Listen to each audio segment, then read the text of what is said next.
Miss Flower's back, and I am back to read some more chapters in Dragon Masters Rise of the Earth Dragon. I have my friend here with me still, and I am reading to you from my fort. And so let's have a little recap of what happened in our last reading. So, in our last reading, it was pretty exciting because Drake and his friends had snuck out with their dragons, and they were in a tunnel, and the tunnel started to cave in. So let's also go over the characters, the main characters that we've been introduced to in this book, because this book really sets up the whole Dragon Masters series. So help me out here. Who is the main character? Yeah, you're right. Drake is the main character, and then his friends are whom? Yes, Bo.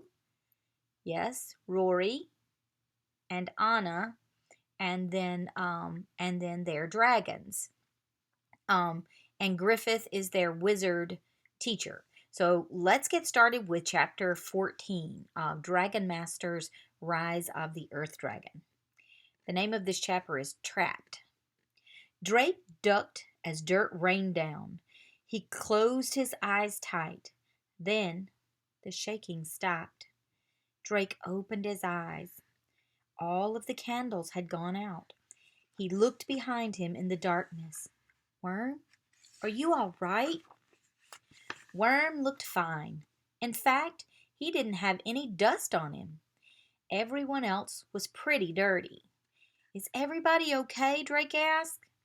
Anna was on the ground, and Bo helped her up. I'm fine, she said.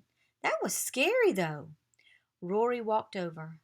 I'm sorry, she said. I don't know why that weird ball of light made Vulcans freak out. Drake looked around. Thankfully, it's gone now. We should really get back, Bo said nervously. Drake looked past Worm. The tunnel was blocked with rocks and dirt. I don't think we can, Drake said. The way outside is blocked too, Rory said. We're trapped, said Bo, and he turned very pale. Anna's dragon made a sad sound. It's okay, Capri, Anna said, stroking Capri's snout. Can you give us some light, please? Capri opened her mouth and a beautiful white ball of light came out. The light hung up in the air. Vulcan is strong, Rory said. He should be able to push through the rocks. Vulcan was calmer now that the red orb was gone. He pushed at the rock wall, but the rocks didn't budge. Come on, Vulcan, Rory urged. But Vulcan couldn't break through. Bo spoke up. I could have Shu blast through the rocks with water. Anna frowned. But what if it doesn't work? Then the tunnel will fill with water. Everybody was very quiet. They knew Anna was right. They were stuck. Drake looked at Worm. Sorry I got you into this, he whispered. Then Worm's green eyes started to glow. A green light swept from the top of Worm's head to the end of his tail. Drake jumped back. Worm?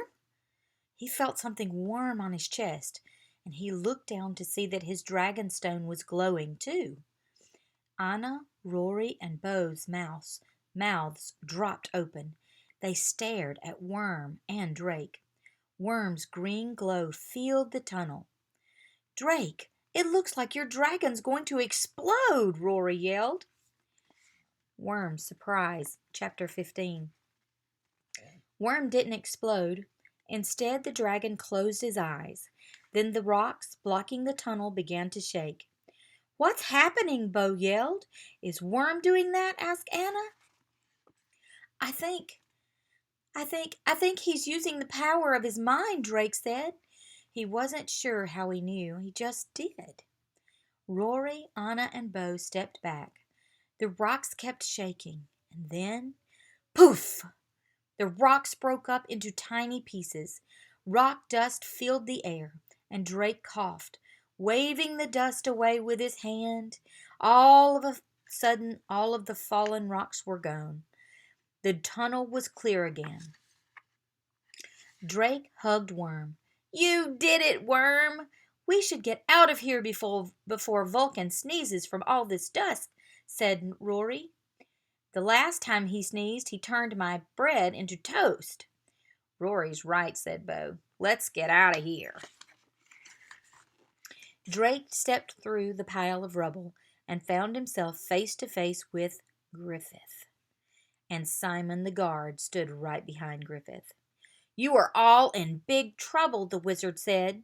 The whole castle is awake, and King Roland is furious.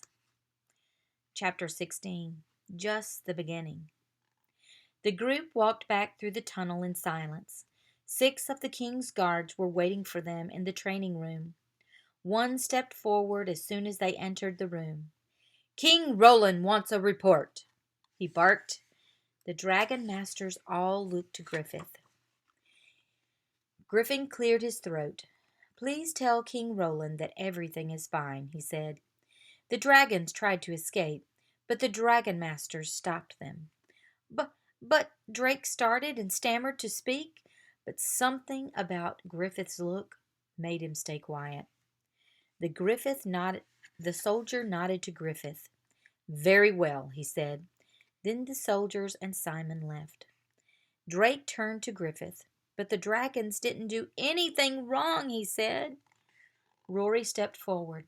Drake's right. It was all my fault. I wanted to take the dragons outside, she said. She turned to the dragon masters. I'm sorry. It was a very bad idea. Agreed, said Griffith. Now tell me, how did you get out of that collapsed tunnel? Worm saved us, Rory cried. Anna nodded. He glowed all green. It was just amazing. And he turned the rocks to dust, Bo added.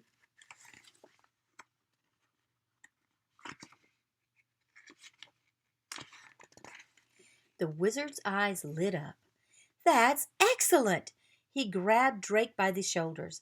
I knew you could bring it out of him, Drake. Earth dragons have great power, Griffith said.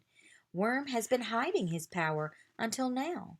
He glowed because he was using it. Is that why my dragonstone glowed too? Drake asked. No, the stone glows when you have a strong link with your dragon, Griffith said. The link is strong when you and your dragon can read each other's thoughts. It will happen to the other dragon masters too, in time. Drake remembered the words he had heard in his head. Thank you, Worm, he said, stroking him. You really saved us today. Wait, we forgot to tell you something about the red ball of light, Rory piped up. That's what scared Vulcan. When it flew into the tunnel, he panicked and made the tunnel collapse. A cloud came over Griffith's face. Are you sure that you saw a red ball of light? All 4 dragon masters nodded. This is serious, Griffith said. Danger may be heading our way. Danger? Bo asked. Griffith patted Bo's head. For now, we're safe. Let's all get some sleep. As Drake led Worm back to his cave, he felt a strong connection to his dragon. He wasn't going back to the onion fields after all. This was his life now, a life full of dragons and magic and danger and adventures. He was truly a dragon master. Wow, this was a really great book. And we will begin the next book on Monday, Dragon Masters Saving the Sun Dragon. So until then, have a great weekend, and I'll see you later.